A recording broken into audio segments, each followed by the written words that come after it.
Most of our deals start with a lead, right? And this is the lead, literally the actual lead that came in on this deal from Leadzolo, which is our where we get about 95% of our deals through.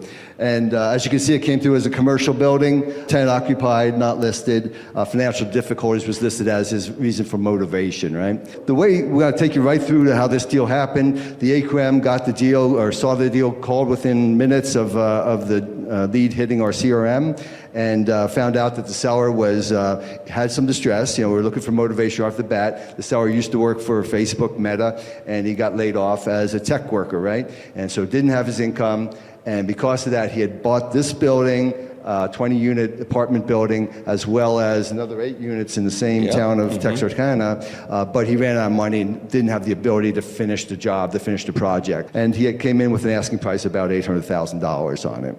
And I told him, hey, listen, I know you want $800,000.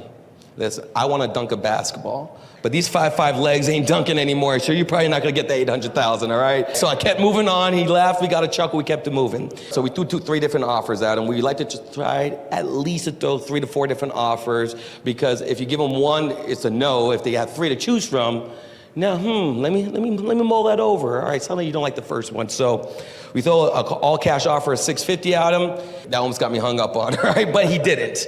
Then we threw a $623,000 sub takeover sub 2, give him some $80,000 cash, and he would just had $803,000.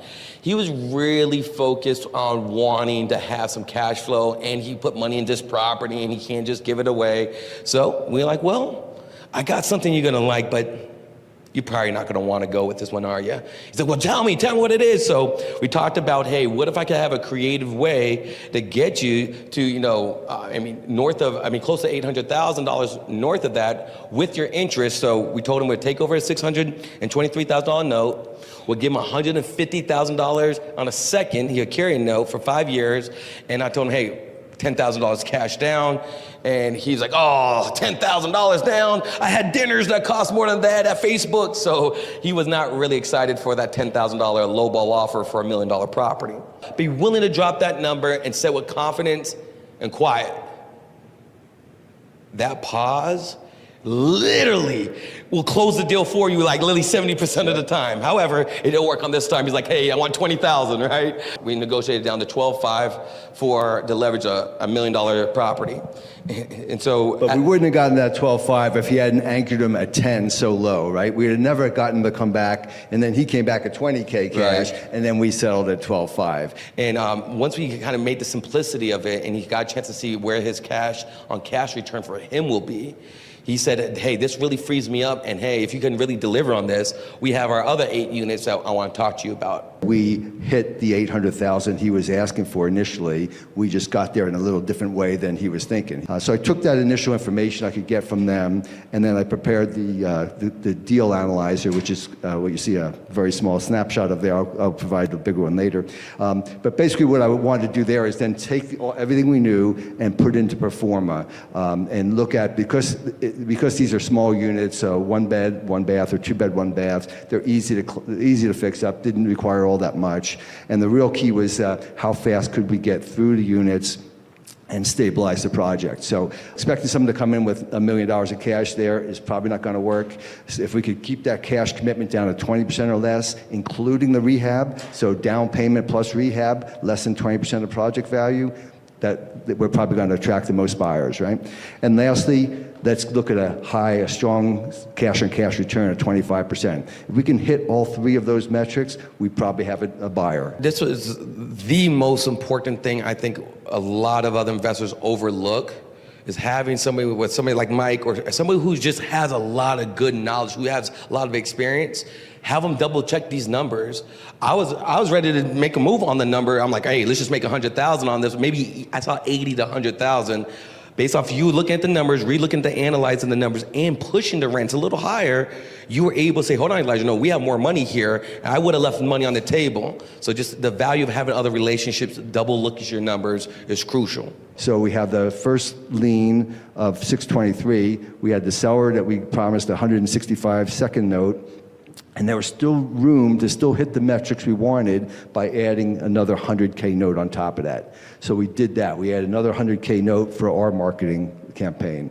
So just to recap that, so we took over the first, we're gonna make $100,000 on the down, and we're carrying a third for a second fee for us for $100,000, where all the numbers still make sense. So we started marketing to the VIP buyers on InvestLift. This is before we had Investor Base. All right, so we made a bunch of outbound calls. We talked to easily over 10 plus potential buyers for other multifamily users. We found people 2 to 3 years in this area kind of really focused on buy and holds. We talked to several people. Several people was challenging us on our values for rents. Some people are just charging us on values for Section 8, on repairs. And this is one thing I do want to make sure, especially if you guys talk to your dispo buyer, your dispo reps, he or she who's most certain wins. And this is another thing I think is a crucial lesson that we learned, especially when you're dealing with somebody, another investor like this out of state. You know, it started getting a little tense there. Like, we got other buyers. Well, I'm not taking less. And just not let your ego get involved. All right, not let your ego, check your ego, understand. And then let them know, hey, if to do over 1,000 plus deals over the last 20 years, I'm not always right. You have to give a little to get a little. So we end up agreeing to a $45,000 price drop. And so consistent of $40,000 reduction on their note. And he was like, well, that's not enough. So, and this is like what Mike is saying, like, don't you give no more of our cash. He's like, give some of the payment away. And so I'm like, oh, once again, a brilliant move. I probably just went with cash. It's easier to play, but at the end of the day, it's all about what he walks away with. So we waived 1 year of interest, and so saving the buyer $417 a month in the first year.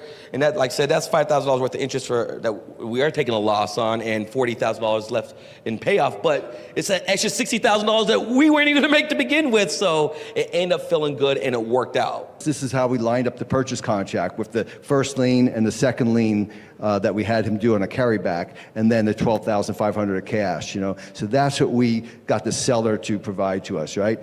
Then what we did based on the deal analyzer is we came out with a marketing column, and that's what we marketed at, with adding the third lien note in there for $100,000, and then jumping up the cash down payment to $111,000, so we could get roughly $100,000 out of it in cash.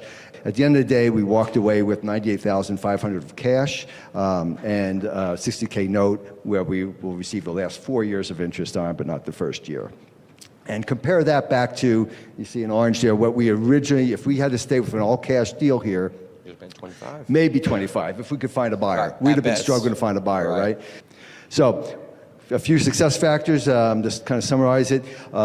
Again, all leads, all contracts are not created equally. Don't ever give up on price drops. When they need a price drop, just convert it to a note. And again, the real key to it was Elijah price anchoring that guy right from the get-go. If he would have come in with $100,000, do you think we'd ever gone back down to $12,500 of cash?